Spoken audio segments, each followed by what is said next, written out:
Des dizaines de candidats du Rassemblement national multiplient les dérapages racistes, sexistes, antisémites et homophobes. Pourtant, très peu sont sanctionnés par le parti ou dans les urnes.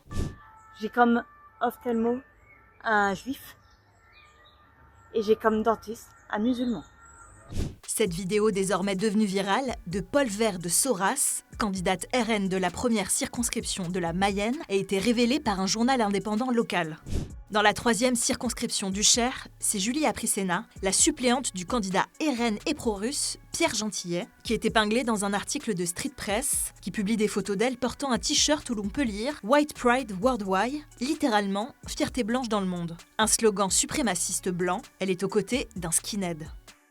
À Caen, la candidate RN Ludivine Daoudi s'est retirée après la diffusion d'une photo d'elle portant une casquette nazie, arborant une croix gammée. Les dérapages de ces candidats d'extrême droite sont dénoncés par leurs opposants politiques. Plus de 45 candidats du Rassemblement national.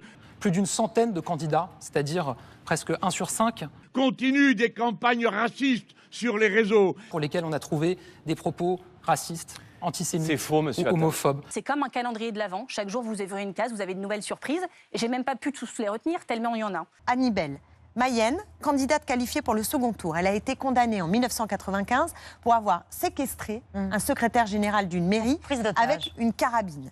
Un ancien député qui a tenu une librairie négationniste et qui a été condamné par des faits de violence en réunion avec armes. Monsieur Bourdoulex, qui a indiqué que, je cite, « Hitler n'a pas tué assez de tziganes ».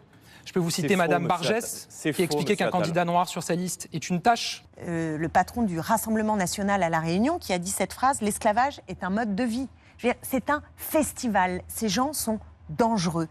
Des arguments balayés par les cadres du Rassemblement national. Neurologique, ce sont des braves gens. Ce sont des braves gens. Ce sont des braves gens. Lorsqu'il y a des brebis galeuses, il peut y arriver qu'il y en ait d'ailleurs.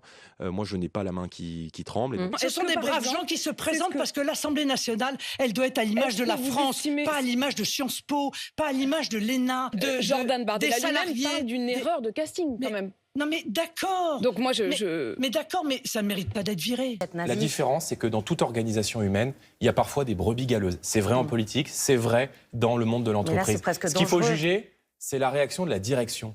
La différence, c'est que quand j'ai une brebis galeuse dans mon parti politique, je l'exclus. À la France Insoumise, il est investi et on voit qu'il y a des gens chez eux qui sont fichés S et qui portent atteinte à la sécurité nationale.